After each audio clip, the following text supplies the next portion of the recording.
to stand before you and talk and share the story, heritage, wisdom of indigenous people, Adivasi community of Indian subcontinent.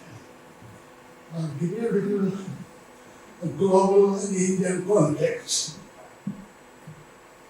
Let me give you a few facts about Adivasi. Across the world, there are around 476 million indigenous people, about 6% of the global population. Nearly 70% of them live across the Southeast Asia. In India, indigenous people known as Adivasi and scheduled tribe, they are not known as indigenous people. They are not known as. So they put them in separate category and they call them scheduled tribes, which makes up about 8.6% of the population, roughly about 104 million people.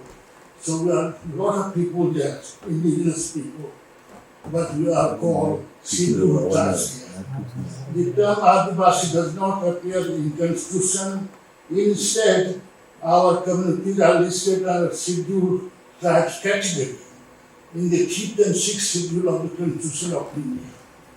India has over 700 officially recognized tribes, each with its own language, custom, tradition, forming a living mosaic of India's heritage. About my own community, and I belong to Santhal community. I belong to the Santhal tribe, one of the largest and oldest indigenous groups of India. Santhal are among the 3 largest tribal groups alongside Dhieves and Gonds. So they are more than Santhal. We Santhal, we speak our own language and we teach part of the Austro-Asiatic linguistic family, especially the Mundari group. Today, our population stands at about 6 million. According to our oral history, we represent one of the earliest waves of human settlement in the Indian subcontinent, following the ancient Negrotus people who are still found in Andaman and Nicobar Islands. About language and literacy, our culture has always been rich in songs, stories, and folklore, passed on by word of mouth. We didn't have written things.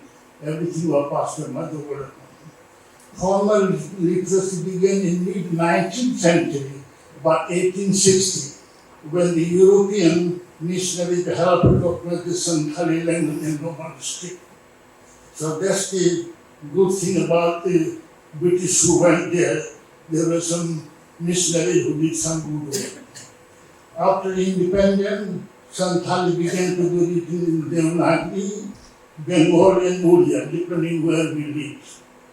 Then came our great visionary Pandit Raghunath Murmu Thakur of Odisha, who in 1925 created all Tiki script, our own writing system. Today, all Tiki is recognized across several Indian states, and Santhali has been included among the 22 official languages of India in the Schedule 8 of the Constitution. Our historical journey, might as well tell you a little bit about it. Our traditional story tells us we originated in the land called Hihili and Tipili. So they are all oral history, but we didn't have a written document in those days. Created by the Almighty in Khoj Command, we flourished in Harata, where we first organized our social order at Sasanga. Over time, as the new settlers, described as the Aryans, arrived, our ancestors migrated and settled across the Chotanagpur Plateau and Rajmahal Hills. That's the area I come from.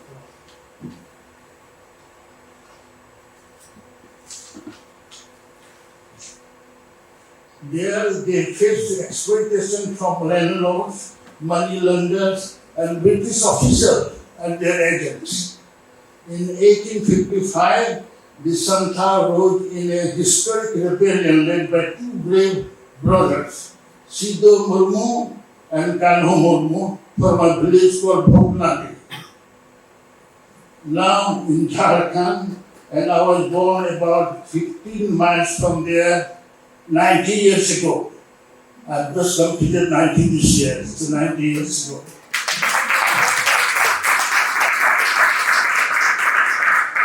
Though the uprising was suppressed, brutally suppressed, without skill, and the struggle led to the creation of Santhal Pargana, carved out of Bengal presidency, our ancestral homeland.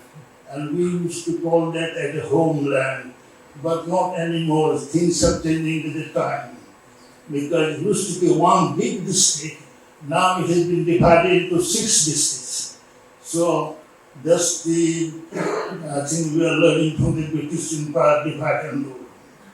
Later in 2000, formation of Jharkhand state fulfilled a long-standing theme of region's Adivasi people for recognition and self-governance. Now I'll talk a little bit about our arts, culture, and governance. Wherever Santhals settle, they build villages with order and community spirit. Homes are built in 2 rows, leading in the middle a pathway called a kulhi. We don't call it sarak, we don't call it road, of course, and it's called kulhi in our language. A shared space where children play, festivals are held, and the community gathers. Each village is run by a headman, it's called Manjiharan. He is the headman of the village with the help of Manji, Parani, a Naiki, who is the priest as well, and a goddess, a messenger. So these are the people who have the headman to run the village. This local structure mirrors the spirit of the Gram Sabha, self-governance at the village level, something even Mahatma Gandhi dreamed of.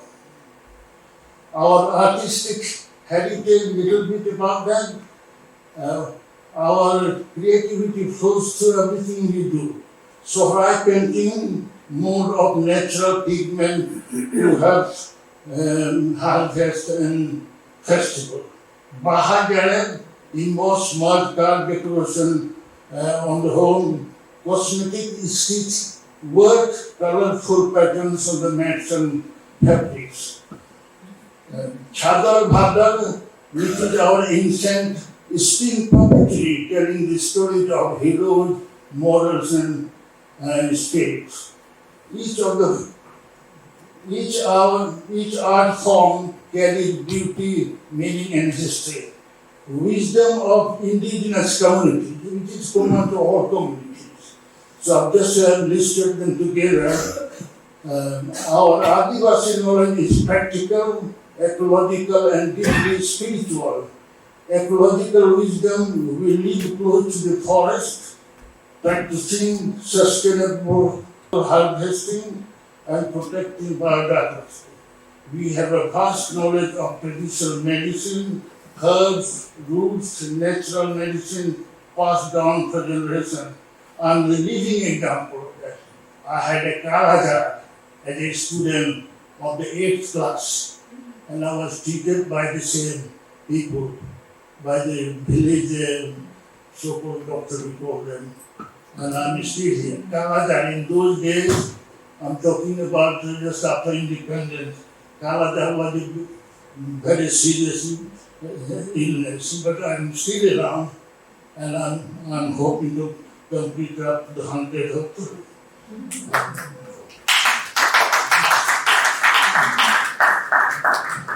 Our agroforestry and shifting cultivation methods maintain soil fertility and ecological balance. Spiritual and cosmological beliefs, we follow animistic tradition where trees, rivers, mountains, animals are sacred. We honor our ancestors, believing their spirit, guide, and protector. Our festival, Sarhul for Urang, Sohrai for Santhal, celebrate the bond between the human and nature. Oral traditional arts, storytelling keeps our moral values and history alive. Music, dances express our joy, sorrow, and faith through the traditional form like humor, dhimsa, and tong. Our craftsmanship, from worldly painting to the bamboo art, reflects nature and daily life. Social structure and governance. Our community council ensure self-governance, often with the active participation from women. We live collectively, sharing resources, supporting one another. Across India, tribal communities speak hundreds of dialects and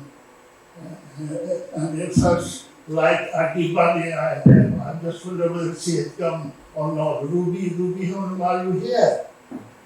And she runs a publishing house, it's called Adivasi. India's first AI-powered carrying our voices into the digital age, and all Chiti Guru Gomke Pandit Raghunath Murmu Digital Village Library, the study center at a place called Nawadi near Dumka, Jharkhand expressed the values and importance of education for better and brighter future. Now, at the end, and I know the time limit, my friends, the story of Adivasi people is one of resilience, dignity, and deep connection to nature. Our heritage, from ecological region to local governments, offers timeless lesson to the modern world, lesson of balance, respect, and community. Let us continue to celebrate and preserve this living knowledge for generation to come. Johar to all of you again, and thank you for being part of this journey of remembrance tribe.